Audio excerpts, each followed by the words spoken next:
Tuhan firman-Mu ajaib, kekal meski gunung menghilang. Tiada huruf yang gagal, tak terpatahkan sia-sia. Hidup seperti-Mu ya Allah, lebih dari emas. Aku bersaksi kitab-Mu, kitab yang suci. Mendengarkan firman-Mu, hibur hati yang luka. Terangilah langkahku kemanapun ku pergi. Biarkanlah firman-Mu berkuasa atasku. Ubahkanku, bebaskanku, ku mau menyenangkan-Mu. Tuhan firman-Mu ajaib, kekal meski gunungnya. Ubah dan bebaskan aku, mau menyenangkan-Mu. Hizkia, seorang raja yang saleh, hamba Allah, mempunyai seorang putra yang jahat.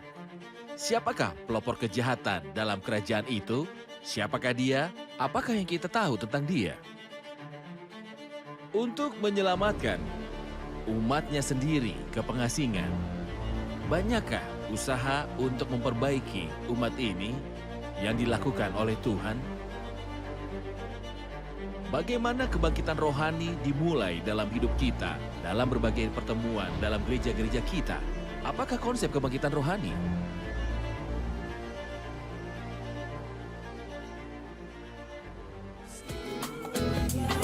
Ubah dan bebaskan aku, mau menyenangkan-Mu. Salam jumpa pemirsa terkasih, saya menyambut Anda sekalian dimanapun Anda berada dalam episode terbaru program studi harian kita, Semua Kitab Suci. Kita masih mempelajari kitab Dua Raja-Raja, salah satu kitab dalam perjanjian lama. Kita sudah sampai di pasal 21 dan 22. Untuk memulai, izinkan saya untuk menyambut para tamu kehormatan, para hamba Tuhan, Saudara Ishak Elia, selamat Terima datang. kasih. Saudara Esam Ezat, selamat Terima datang. kasih. Tuhan berkati. Juga para hadirin yang telah bergabung bersama kami, selamat datang. Saudara Esam, saya akan membaca 9 ayat pertama dari pasal 21. Manasye berumur 12 tahun pada waktu ia menjadi raja, dan 55 tahun lamanya ia memerintah di Yerusalem. Nama ibunya ialah Hefzibah. Ia melakukan apa yang jahat di mata Tuhan, sesuai dengan perbuatan keji. Bangsa-bangsa yang telah dihalau Tuhan dari depan orang Israel. Ia mendirikan kembali bukit-bukit pengorbanan yang telah dimusnahkan oleh Hizkia ayahnya. Ia membangun mesbah-mesbah untuk Baal, membuat patung Asyera seperti yang dilakukan Ahab, Raja Israel, dan sujud menyembah kepada segenap tentara langit dan beribadah kepadanya. Ia mendirikan mesbah-mesbah di rumah Tuhan, walaupun Tuhan sudah berfirman, di Yerusalem aku akan menaruh namaku. Dan ia mendirikan juga mesbah-mesbah bagi segenap tentara langit di kedua pelataran rumah Tuhan. Bahkan ia mempersembahkan anaknya sebagai korban dalam api, melakukan ramal dan telaah, dan menghubungi para pemanggil arwah dan para pemanggil roh peramal. Ia melakukan banyak yang jahat di mata Tuhan sehingga ia menimbulkan sakit hatinya. Ia menaruh juga patung Asyera yang telah dibuatnya dalam rumah, walaupun sehubungan dengan rumah itu Tuhan telah berfirman kepada Daud dan kepada Salomo anaknya, dalam rumah ini dan di Yerusalem, yang telah kupilih dari antara segala suku Israel, aku akan menaruh namaku untuk selama-lamanya. Aku tidak akan membiarkan bangsa Israel lagi dibawa keluar dari tanah yang telah kuberikan kepada nenek moyang mereka.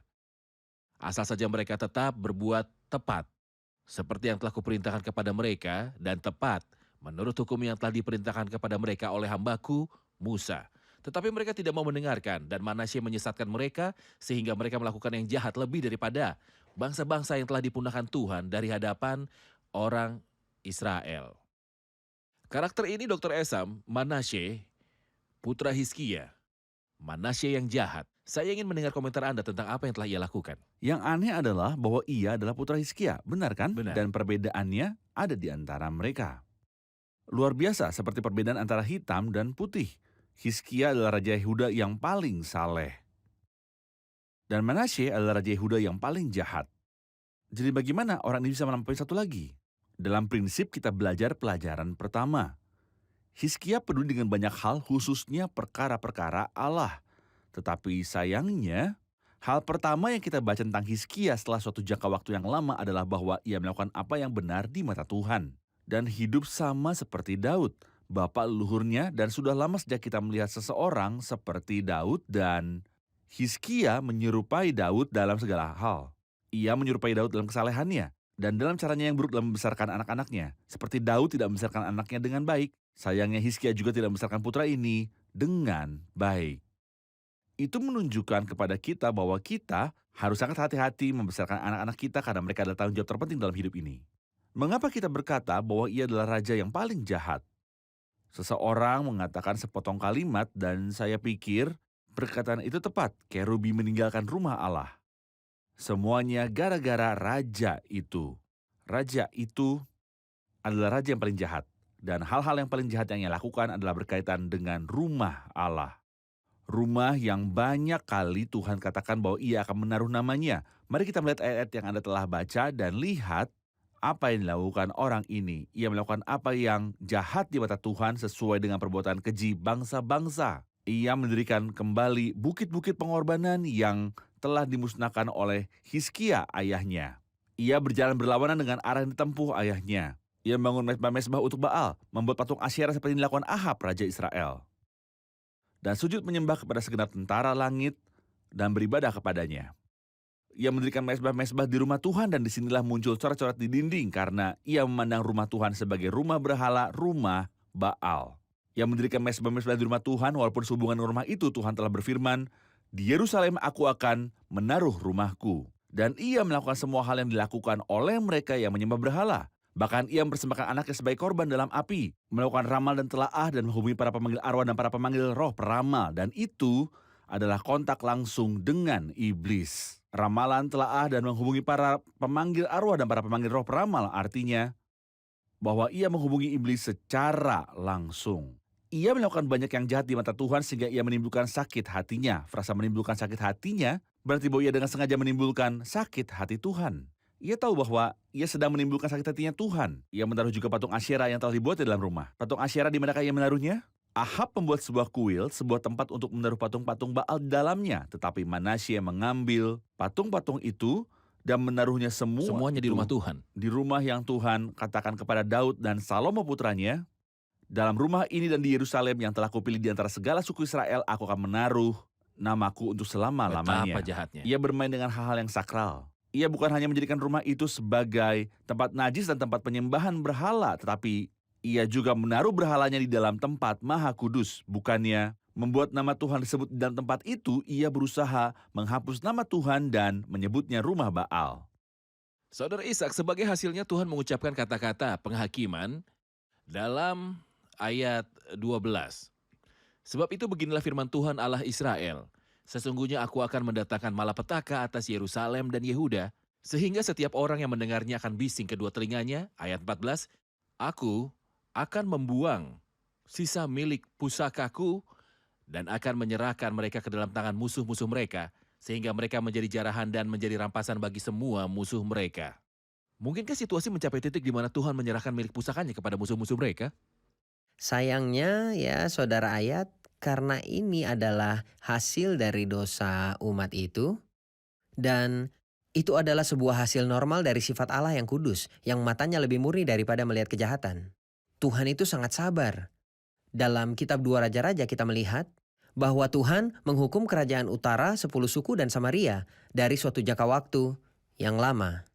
Namun Tuhan memberi Yehuda kesempatan kedua, sayangnya mereka bersikeras untuk melakukan yang jahat. Dan hal itu sangat serius dan kita belajar banyak daripadanya. Saya akan katakan dengan sangat cepat. Silakan.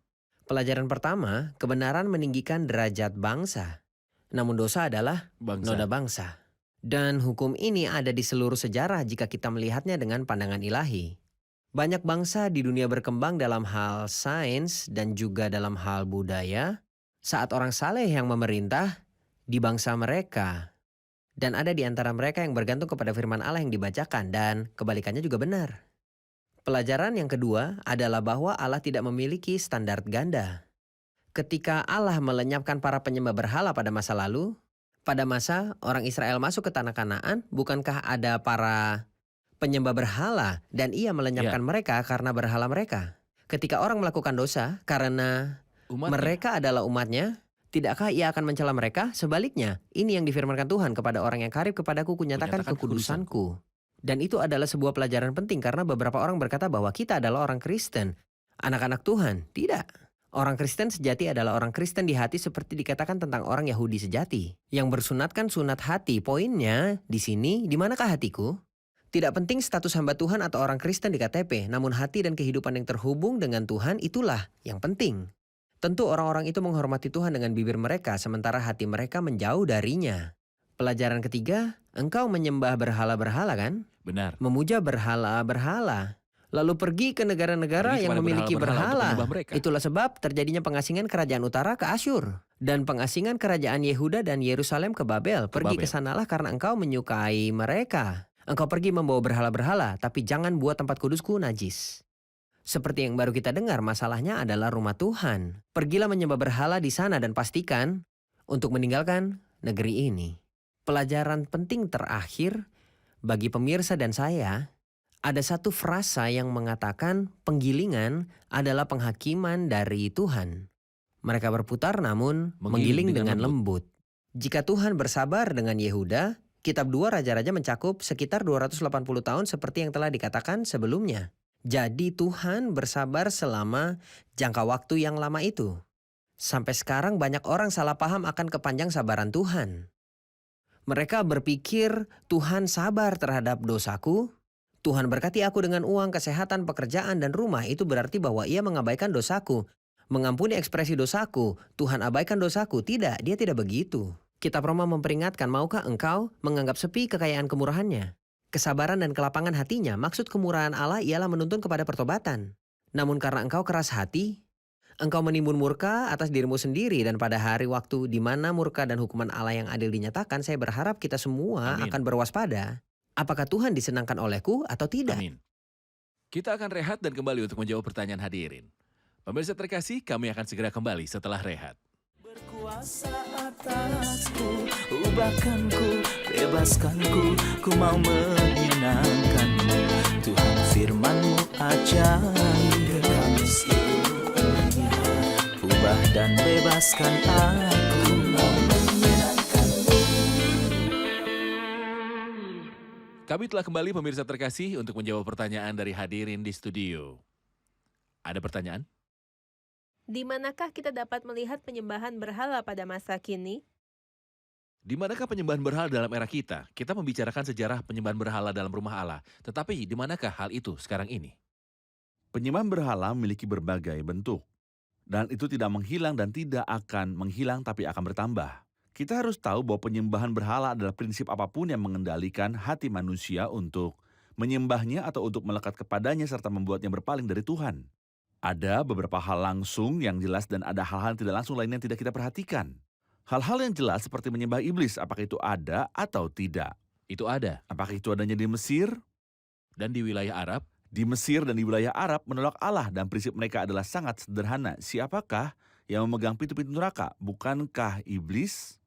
Adalah sulit untuk berurusan dengan Allah karena kekudusannya. Namun, iblis akan membuatku menikmati diri sendiri di sini dan ia mengendalikan neraka sehingga saya akan beritahu dia untuk tidak mengirim saya ke neraka dan ia akan mengabulkannya. Jadi saya akan menyembah iblis. Penyembahan kepada iblis itu ada dan memiliki praktik-praktik yang sama yang dipraktikkan di masa lalu dalam kuil-kuil berhala seperti membunuh dan pencucian darah dan yang dan lainnya. ketidakmurnian. Praktik-praktik najis dan kejam keduanya ada. Apakah pada zaman sekarang ada ateisme atau tidak? Ada. Mengapa ateisme? Karena manusia sendiri yang mengendalikan hati manusia sehingga ia berpaling dari Allah agar tidak menyusahkan dirinya sendiri dengan Allah yang menghakimi dia. Tidak, saya lupa keseluruhan kisahnya. Orang bebal berkata dalam hatinya. bukan di pikirannya karena pikiran berpikir. Ia akan berpikir benar tapi dalam hatinya, hati berkeinginan untuk hidup cemar. Siapa yang akan mencegah aku untuk tidak hidup dalam kecemaran? Allah. Jadi orang bebal berkata di hatinya tidak ada Allah. Praktik sederhana tapi ada banyak hal yang tersembunyi yang kita lakukan setiap hari. Seperti gagasan tentang pesimisme, ini ada. Seperti seseorang bersikap optimis dengan X dan bersikap sinis dengan Y. Tidakkah berhala-berhala ini mengendalikan suasana hati manusia?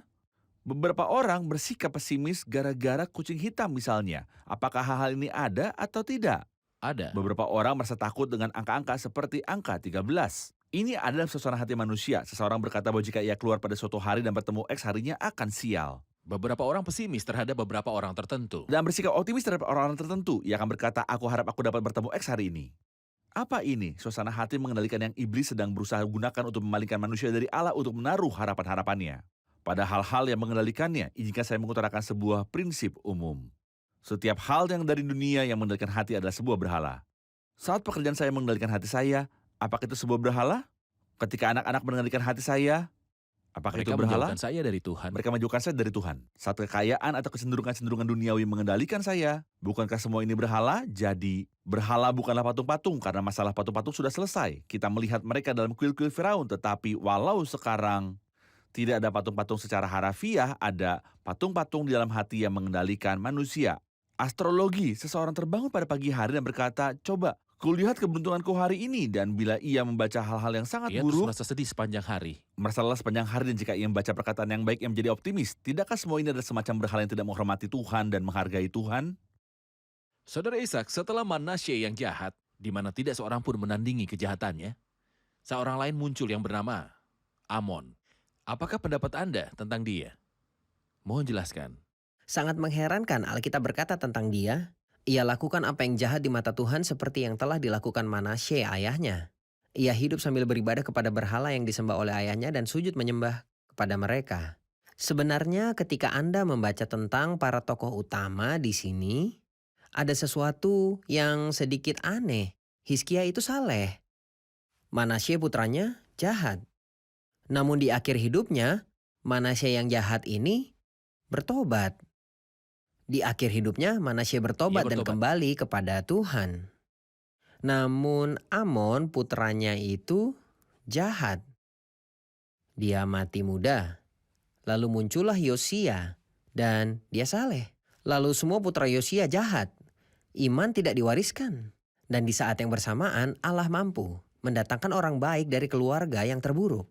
Dan kecerobohan dalam pendidikan seperti yang kita lihat beberapa saat lalu dari Dr. Esam dapat menyebabkan bukan pendidikan manusia namun pendidikan rohani yang alkitabiah itu dapat membuat anak-anak tumbuh besar menjadi jahat. Orang ini adalah sebuah masalah yang sangat besar.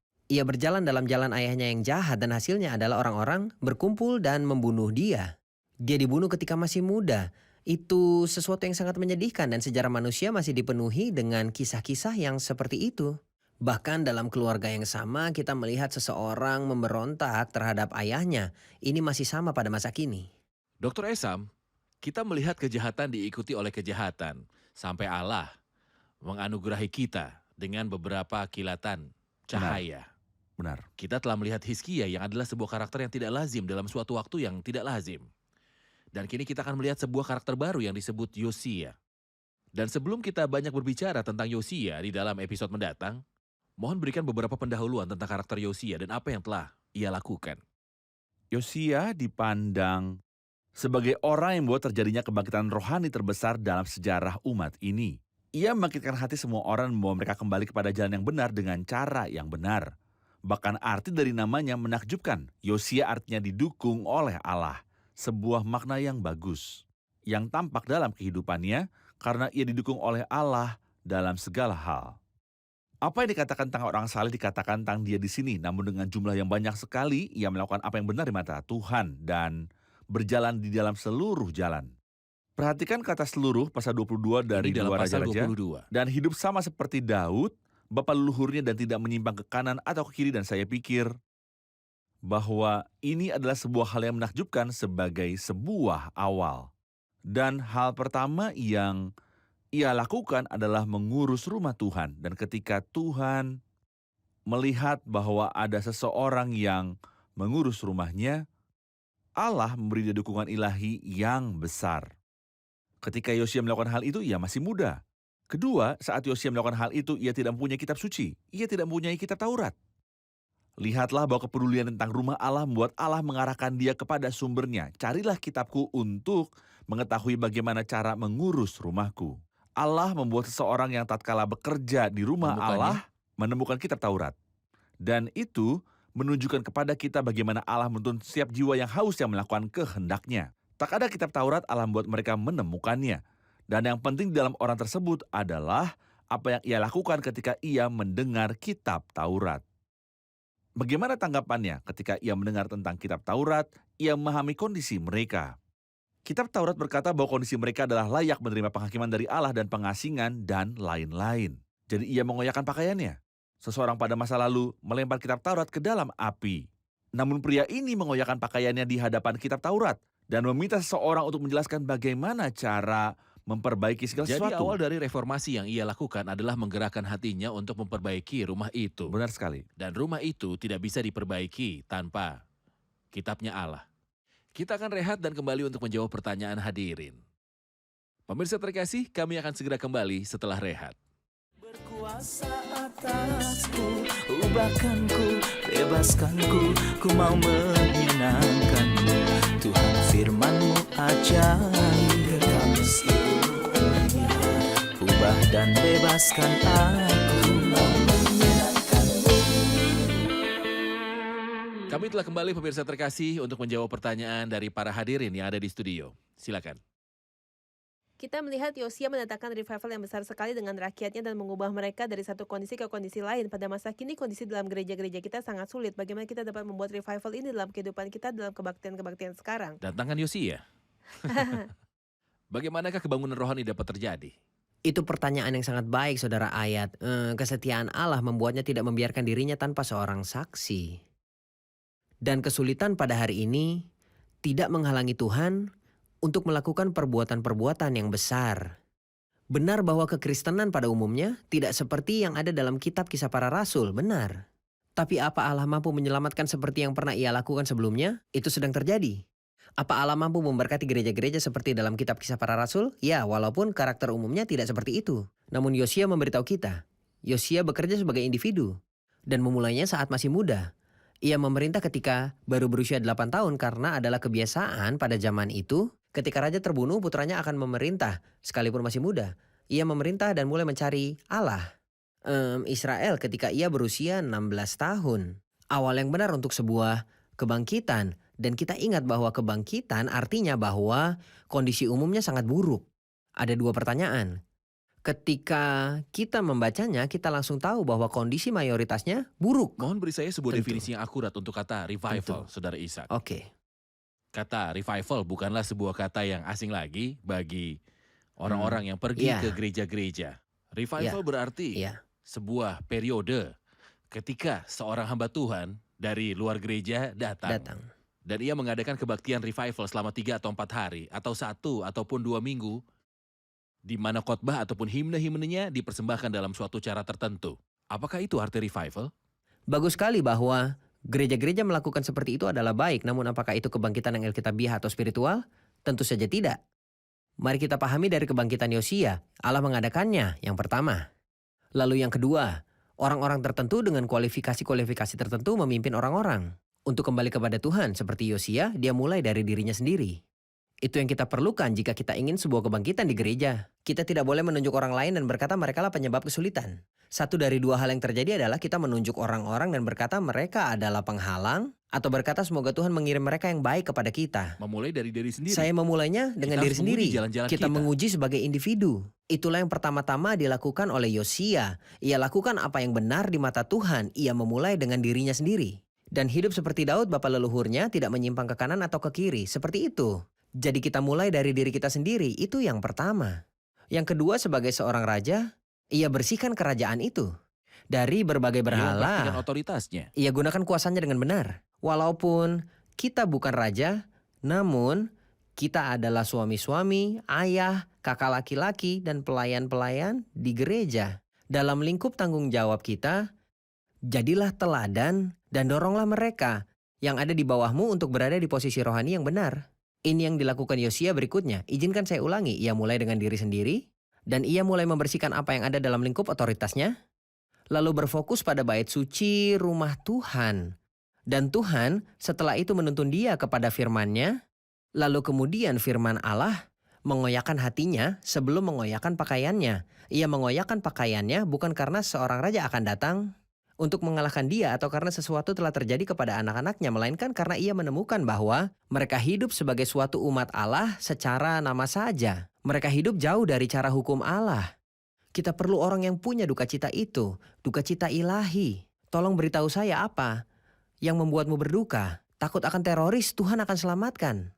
Karena tidak adanya suatu khotbah yang kuat, berbagai CD, satelit, dan perpustakaan penuh berisikan khotbah-khotbah. Saya harap alasannya karena Tuhan tidak dimuliakan. Dan karena hidup kita tidak sesuai dengan hukum Tuhan, tidak sesuai dengan kitab suci. Itu yang Tuhan gunakan untuk memulai suatu kebangkitan sejati. Kebangkitan yang sejati atas umat Allah. Setiap orang harus memulai dengan dirinya sendiri, menelaah jalan-jalan kita dengan dasar firman Allah, kita bertobat. Hati harus dibajak di hadapan Tuhan, dan kita harus bertobat dari gaya-gaya yang salah dalam kehidupan kita. Benar sekali. Dan lingkup tanggung jawab kita, lalu memelihara rumah Tuhan, lalu firman Tuhan, lalu kebangkitan akan datang sebagai satu hasil yang natural. Dr. Esa mau menambahkan? Namun di sini, kebangunan rohani tidak berisikan sukacita, melainkan berisikan duka cita dan pengoyakan pakaian serta sikap bersujud di hadapan Allah. Dimulai dengan duka cita. Dimulai dengan duka cita, lalu dengan pertobatan sejati. Kebangunan rohani adalah pertobatan sejati dari mereka yang di dalam hatinya Allah telah bekerja untuk mengadakan kebangunan rohani. Benar. Dan setelah itu kita beralih kepada orang-orang lain. Baik, kita akan rangkum episode ini bersama para hadirin. Hizkia raja yang saleh mempunyai seorang putra yang jahat. Tolong jelaskan siapakah dia? Namanya adalah Manasye dan kita telah mengetahui bahwa ia melakukan banyak kejahatan di mata Tuhan untuk menimbulkan kemarahannya.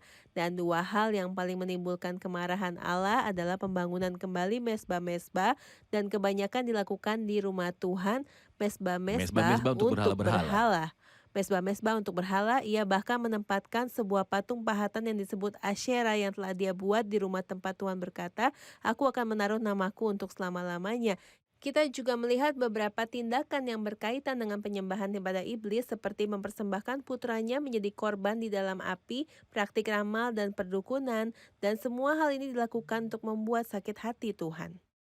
Yosia memulai era revival. Bagaimana revival dapat dimulai dalam kebaktian kita?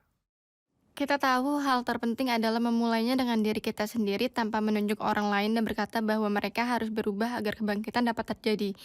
Tidak, kebangkitan adalah ketika setiap orang mulai dengan dirinya sendiri seperti dikatakan tentang Yosia bahwa ia melakukan apa yang benar di mata Tuhan. Itu yang pertama. Kedua, setiap orang harus memberi semangat kepada orang di sekitarnya. Maka kita harus menjaga rumah Tuhan seperti Yosia. Terakhir adalah kita harus menjaga firman Tuhan supaya kebangkitan dapat terjadi. Benar, terima kasih, Tuhan memberkati. Terima kasih para hamba Tuhan.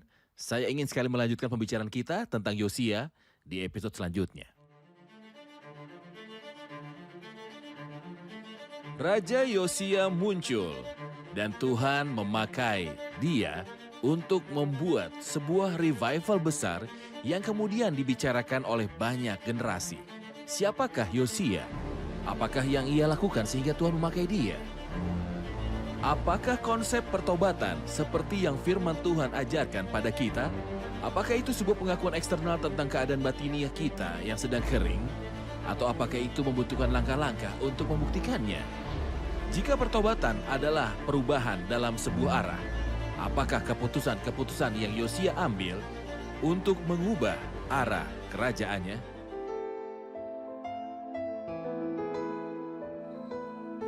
Tuhan firman-Mu ajaib, kekal meski gunung menghilang. Tiada huruf yang gagal, tak terpatahkan siasat. Hidup seperti-Mu ya Allah, lebih dari emas. Aku bersaksi kitab-Mu, kitab yang suci. Mendengarkan firman-Mu, hibur hati yang duka. Terangilah langkahku kemanapun ku pergi. Biarkanlah firman-Mu berkuasa atasku. Ubahkanku, bebaskanku, ku mau menyenangkan-Mu. Tuhan firman-Mu ajaib, ubah dan bebaskan aku.